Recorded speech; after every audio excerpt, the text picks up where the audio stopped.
जिसका था हम सभी को बेसब्री से इंतजार, जिसके लिए था दिल इतना बेकरार, वह घड़ी आ चुकी है। यानी आखिरकार हो ही गया शालिनी और शिव प्रसाद देशमुख का आमना सामना। शालिनी को ये बात पता लग चुकी है कि शिव प्रसाद देशमुख अभी भी जिंदा है, लेकिन बब्बर की एक गलतफहमी के चलते शालिनी के मन में शिव प्रसाद देशमुख को लेकर जो प्यार था वो पूरी तरीके से खत्म हो चुका है। दूसरी तरफ शीतल की गलतफहमी के चलते परशुराम के मन में जो शालिनी को लेकर इज्जत थी वो भी मिट्टी में मिल चुकी है। और जब इन दोनों का आमना सामना हुआ तो ये प्यार से गले नहीं मिले, बल्कि नफरत से एक दूसरे की आंखों में देख रहे थे जैसे ये खूंखार शेर और शेरनी की तरह एक दूसरे को खा जाएंगे। लेकिन उसके बाद कुछ ऐसा हुआ जिसने पूरी कहानी का रुख ही बदल के रख दिया। तो आखिर ये पूरी कहानी क्या है, आइए जानते हैं आज के स्पेशल एपिसोड में। तो बिना किसी वक्त गवाए चलिए मिस्टर एंड मिसेस परशुराम की लेटेस्ट वीडियो को शुरू करते हैं। कहानी की शुरुआत में हम देखते हैं शालिनी को, जिसको चारों ही तरफ से घेर लिया होता है। एक तरफ उसका परिवार जो कि उसके ऊपर गिनहोने से गिनहोना इल्जाम लगा रहा है। शालिनी को उसके परिवार की कोई चिंता नहीं है, लेकिन उसकी आई जिससे शालिनी सबसे ज्यादा प्यार करती है, जिसपे शालिनी सबसे ज्यादा भरोसा करती है। अरे जब भी शालिनी को तकलीफ होती है ना तो वो सबसे पहले अपनी आई को याद करती है, क्योंकि वह जानती है कि इन 8 सालों में पूरे परिवार में से अगर किसी ने उसे सही मायने में याद किया है, कोई उसकी सही मायने में परवाह करता है तो वो है उसकी आई। लेकिन आज उसी की आई शालिनी के घर में ही आकर बब्बर के द्वारा दिया गया वीडियो बताती है, जिसके अंदर विक्की शर्मा शालिनी को रिंग पहना रहा है। यह आधी अधूरी सच्चाई सुनकर और देखकर शालिनी की आई इतना गुस्सा हो जाती है कि वो अपनी बेटी शालिनी से यह तक कह देती है कि सारी हरकत करने से पहले मैं मर क्यों नहीं गई। अरे तू मर क्यों नहीं गई? पूरा परिवार, पूरी मीडिया, हर कोई यही कह रहा था कि शालिनी गलत है, शालिनी गलत है, लेकिन मैंने फिर भी तेरा साथ दिया क्योंकि मैं अपनी परवरिश पे बहुत ज्यादा यकीन रखती हूँ। मुझे पता था कि तूने कुछ गलत नहीं किया है, लेकिन ये सारी चीजें देखने के बाद शालिनी मेरा तुझ पर से भरोसा उठ गया है। इतना ही नहीं बल्कि शालिनी की आई तो शालिनी को 2 जोरदार चांटे भी मारती है। शालिनी का मुंह इस वक्त तक बंद था क्योंकि वह यह बात बहुत अच्छे से जानती है कि वो कितना भी सभी लोगों को समझाने की कोशिश क्यों ना कर ले, लेकिन फिर भी यह लोग उसकी बात नहीं मानेंगे क्योंकि उसके पास कोई सबूत नहीं है। और ये जितनी भी चीजें उसके घर परिवार वालों को भेजी जा रही है, बताई जा रही है, ये सारी की सारी चीजें एक माया जाल है, एक ऐसा षड्यंत्र है जिसके अंदर शालिनी को फंसाया जा रहा है। शालिनी की आई इस वक्त तक शालिनी से अपने सारे रिश्ते नाते तोड़ लेती है और कहती है कि आज से तू मेरी बेटी नहीं है शालिनी। शालिनी की आंखें भर आती है। अरे वो खून के आंसू रो रही थी। एक तरफ उसका पति चला गया, दूसरी तरफ सभी लोग उसे घर से निकालने की फिराक में है, और तीसरी तरफ उसकी आई ने ही उसका साथ छोड़ दिया। अब उसके पास कोई बचा है तो केवल और केवल उसके बच्चे हैं, और अगर वह भी हाथ ऊपर कर लेंगे तो शालिनी के जीने का कोई मतलब ही नहीं रहेगा। शालिनी अपनी जिंदगी की सबसे कठिन समस्या से जूझ रही होती है, लेकिन फिर भी वो हार नहीं मानती है। इतना सब कुछ होने के बाद भी वो ना तो अपना मंगलसूत्र उतारती है और ना ही अपने मांग में से सिंदूर मिटाती है, क्योंकि उसे यकीन है कि ये ऊपर वाला उसके साथ अन्याय नहीं कर सकता। चाहे पूरी दुनिया उसे गलत क्यों ना समझे, लेकिन ऊपर वाला तो जानता है ना कि शालिनी गंगा माँ की तरह पवित्र है। शालिनी ने किसी के साथ किसी भी प्रकार का कोई भी रिश्ता नहीं रखा। साथ ही शालिनी ने गोली भी इसलिए चलाई थी ताकि वो अपने पति को बचा सके, लेकिन किस्मत ने उसका साथ नहीं दिया और गोली उल्टा उसके पति को ही लग गई। लेकिन उसे अभी भी यकीन है कि शिव प्रसाद देशमुख जिंदा है, शिव प्रसाद देशमुख जिंदा है, शिव प्रसाद देशमुख जिंदा है। इस तरफ हम देखते हैं ऑफिसर शशांक को, जो कि आत्मविश्वास से भरे हुए लग रहे थे, और लगे भी क्यों ना, क्योंकि इनके पास एक ऐसा सबूत है जिसके चलते शालिनी का पर्दाफाश कर सकते हैं और कोर्ट के अंदर यह बात साबित कर सकते हैं कि शालिनी कितनी ज्यादा गिरी हुई औरत है। शालिनी ने कैसे अपने पति शिव प्रसाद देशमुख को जान से ही मार दिया। अब आप सोच रहे होंगे कि ऑफिसर शशांक शालिनी के पीछे क्यों पड़े हैं? आखिर इसमें ऑफिसर शशांक का क्या फायदा? बार बार ये फोन करके शालिनी को कह रहे हैं कि मैं तुम्हें छोड़ूंगा नहीं, तुम्हें सजा मिलकर रहेगी। कभी नंदिनी को कॉल कर रहे हैं और कह रहे हैं कि मुझे एक ऐसा सबूत मिला है जिसके बाद तो भारत का बड़ा सा बड़ा वकील भी आ जाएगा ना, तब भी वो शालिनी को जिता नहीं सकता। तो आखिर इसमें ऑफिसर शशांक का क्या फायदा है? आखिर वो हाथ धोकर शालिनी के पीछे क्यों पड़े? तो इसका जवाब है प्रमोशन। अगर आपको नहीं पता तो मैं बता दूं कि जो भी पुलिस ऑफिसर ऐसा हाई प्रोफाइल केस को सॉल्व करता है तो कहीं ना कहीं उसके प्रमोशन के चांसेस बहुत ज्यादा बढ़ जाते हैं। अरे चांसेस क्या बढ़ जाते हैं, उसका प्रमोशन हो ही जाता है। और शालिनी का केस अब हाई प्रोफाइल बन चुका है क्योंकि पूरी भारत की मीडिया शालिनी को ही कवर कर रही है। कैसे एक औरत ने अपने पति को मनाली में जाकर धक्का दे दिया, उसको जान से मार दिया। धक्का दे दिया मतलब पहले उस पर गोली चलाई और उसके बाद उसे अपने बॉयफ्रेंड के साथ मिलके यानी विक्की शर्मा के साथ मिलके समुद्र के अंदर धक्का दे दिया, उसके लाश को बहा दिया। ऐसा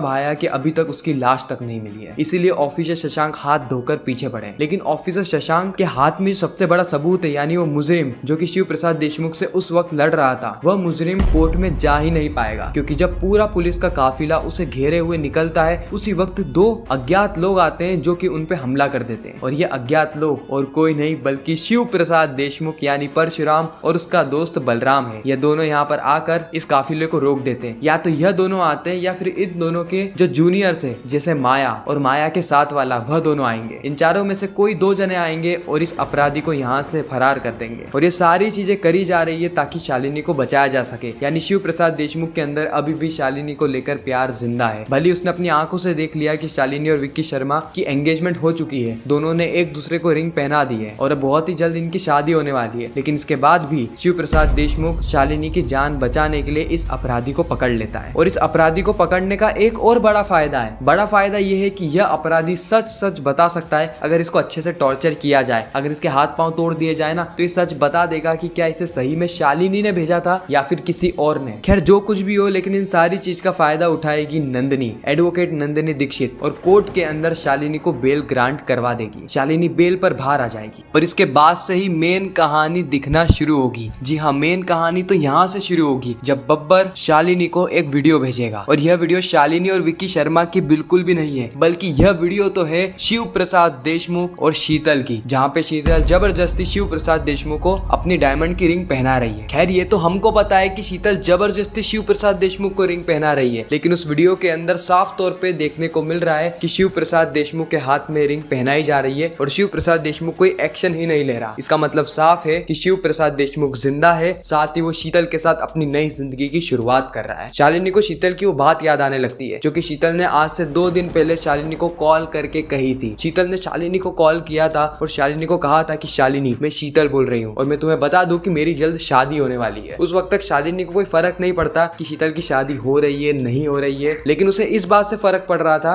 कि शीतल ने यह कहा कि तुम्हारे दोस्त से मेरी शादी हो रही है, वो भी कॉलेज के दोस्त से। अब हालांकि शीतल उस वक्त तक नाम नहीं बताती है, लेकिन आज जब शालिनी के सामने फोटो आया या वीडियोस आई, तब उसको समझ में आ गया कि वह दोस्त और कोई नहीं बल्कि शिव प्रसाद देशमुख है, यानी शालिनी का पति, जो कि आज जिंदा है और शीतल के साथ अपनी जिंदगी की शुरुआत कर रहा है। ये सारी चीजें देखने के बाद तो शालिनी के पांव तले जमीन खिसक जाती है। शालिनी को 440 वोट का बड़ा झटका लगता है। जिसके मांग का सिंदूर लगाकर और जिसका मंगलसूत्र पहनकर वो इतने समय से घूम रही थी इस उम्मीद से कि शिव प्रसाद देशमुख यानी उसका पति जिंदा होगा तो उसके पास लौट कर आएगा, लेकिन उसके पास आती है तो एक तस्वीर और कुछ वीडियोस जिसके अंदर उसका पति किसी और के हाथ से एंगेजमेंट रिंग पहन रहा है। एक तरफ तो शालिनी के अंदर गलतफहमी पैदा कर दी जा रही है और दूसरी तरफ शिव प्रसाद देशमुख के अंदर ऑलरेडी गलतफहमी पैदा हो चुकी है, क्योंकि उसने तो अपनी आंखों से देखा है रिंग पहनते हुए। चलो शालिनी को तो फिर भी फोटो वीडियो आया है, हो भी सकता है वो AI हो, लेकिन आप परशुराम के बारे में सोचो, उसके ऊपर क्या बीत रही होगी, क्योंकि उसने तो अपनी आंखों के सामने सारी चीजें होते हुए देखी है, अपनी आंखों के सामने। और ये सारी चीजें देखने के बाद तो शिव प्रसाद देशमुख की जिंदगी जीने की इच्छा ही खत्म हो जाती है। वो मन ही मन में कहता है कि शालिनी, 2 की जगह तुम्हें मुझे 3 गोली मारनी थी ताकि मैं वहीं पर ही मर जाता और ये सारी चीजें मुझे देखनी नहीं पड़ती। लेकिन आखिर क्यों शालिनी, आखिर क्यों, तुमने ऐसा क्यों किया? उसी वक्त शिव प्रसाद देशमुख के पास आ जाता है बलराम। बलराम शिव प्रसाद देशमुख को कहता है कि भाऊ, तू परशुराम है, भगवान विष्णु का 6ठा अवतार। परशुराम, तू वापस से हार मान के बैठ गया। अरे तू तो हम सभी लोगों के लिए इंस्पिरेशन है ना। जब हम सभी लोग डिमोटिवेट फील करते, जब हम तेरे बारे में सोचते हैं कि तू कितना ज्यादा काबिल अफसर है, तो अपने इमोशंस को कंट्रोल करके रखता है, और आज तेरी ऐसी हालत देखकर मुझे बहुत बुरा लग रहा है भाऊ। वापस से लौटा